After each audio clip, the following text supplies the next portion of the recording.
என்னங்க இது தமிழக வெற்றிக் கழகத்த தக்காளி வெற்றிக் கழகமா மாத்திட்டாங்க. என்ன நடந்ததுன்னு பார்த்தீங்கன்னா, சென்னை மாநகர பேருந்துல ரூட் விவரங்கள் ஓடும் டிஜிட்டல் போர்ட்ல, அதாவது ஸ்க்ரால் ஆகும் பார்த்தீங்களா? இந்த ரூட்லேருந்து இந்த ரூட்டுக்கு போகுது அப்படின்ட்டு டிஜிட்டல் போர்ட்ல ஸ்க்ரால் ஆகும் பார்த்தீங்களா? அங்க பார்த்தீங்கன்னா, தமிழக வெற்றிக் கழகம் என்பதே தக்காளி வெற்றிக் கழகம் என்ற வாசகம் ஓடியதால பயணிகள் அதிர்ச்சி அடைஞ்சிருக்காங்க. விடியல் பயண திட்டத்தின் கீழே இயங்கும் பேருந்து என்றால், அது பற்றிய வாசகங்களும் வண்டி செல்லும் இடங்களும் ஓடக்கூடிய போர்ட்ல ஆளும் தாவேக அரசை கிண்டல் செய்யும் வகையில தக்காளி வெற்றி கழகம்ட்டு வாசகம் ஓடியது. இது குறித்து மாநகர போக்குவரத்து கழகம் விளக்கம் கொடுத்திருக்கிறாங்க. தமிழகம் முழுவதும் அரசு போக்குவரத்து கழகம் சார்பில் பேருந்துகள் இயக்கப்பட்டு வருது.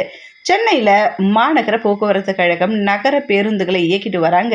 சென்னை நகர் முழுவதும் நூற்றுக்கணக்கான பேருந்துகள் இயங்கிட்டு வருது. இந்த பேருந்துகள்ல ரூட் நம்பர் மற்றும் பேருந்து எங்க போகுதுன்ற விவரங்கள் டிஜிட்டல் போர்டில் ஓடுறத பார்க்க முடியும். பயணிகள் தங்கள் செல்ல வேண்டிய பேருந்தை கண்டுபிடிக்க ஏதுவா இந்த டிஜிட்டல் போர்டில் வழித்தட விவரங்கள் ஓடுது. தமிழக அரசு பேருந்து வழித்தடங்களுக்கான டிஜிட்டல் போர்டில் தக்காளி வெற்றி கழகம் என்ற வாசகம் ஓடியதால பயணிகளிடையே பரபரப்பு ஏற்பட்டிருக்கு. தமிழகத்துல ஆளும் தமிழக வெற்றி கழகம் கட்சியின் பெயரை கிண்டல் செய்யும் விதமா தக்காளி வெற்றி கழகம்ட்டு ஓடி இருக்கு.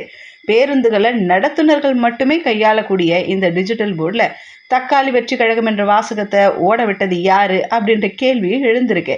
சமூக வலைத்தளங்களை இந்த வீடியோ வைரலான நிலையில இது குறித்து சென்னை மாநகர போக்குவரத்து கழகம் விளக்கம் கொடுத்திருக்காங்க. சென்னை மாநகர போக்குவரத்து கழகம் என்ன சொல்லியிருக்கிறாங்க, என்ன விளக்கம் கொடுத்திருக்காங்கன்னு பார்த்தீங்கன்னா, குறிப்பிட்ட பேருந்தின் வழித்தட விவர பலகை கொஞ்ச நாளுக்கு முன்னாடி மர்ம நபர்களால் இப்படி மாற்றம் செய்யப்பட்டிருக்கு. இது குறித்து உடனடியாக சம்பந்தப்பட்ட பணிமனை அலுவலர்கள் கிட்ட தெரிவிக்கப்பட்டது. வழித்தட விவர பலகை சரி செய்யப்பட்டது. மேலும் இதுபோல சம்பவங்கள் இனி நடைபெறாத வகையில் தேவையான முன்னெச்சரிக்கை மற்றும் கண்காணிப்பு நடவடிக்கைகள் மேற்கொள்ளப்பட்டு வருது அப்படின்ற ஒரு விஷயத்த சொல்லியிருக்காங்க. சமூக வலைதளங்களில் நெட்டிசன்கள் என்ன சொல்றாங்கன்னா, அரசு பேருந்து டிஜிட்டல் போர்டில் இது போன்ற கட்சியின் பெயரை கிண்டல் செய்யறது, கட்சியின் பெயரை ஓட விடுறது போன்ற செயல்களால பயணிகள் தான் ரூட் போர்டு தெரியாம சிரமப்படுறாங்க.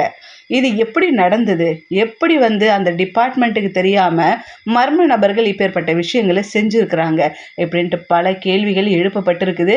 இனி வரும் நாட்கள் இப்படி நடக்காதுன்னு சொல்லியிருக்கிறாங்க. தமிழக வெற்றி கழகத்தின் பேரை தக்காளி வெற்றி கழகமா மாத்தினது நிறைய பேருக்கு அதிருப்தியை கொடுத்திருக்கு.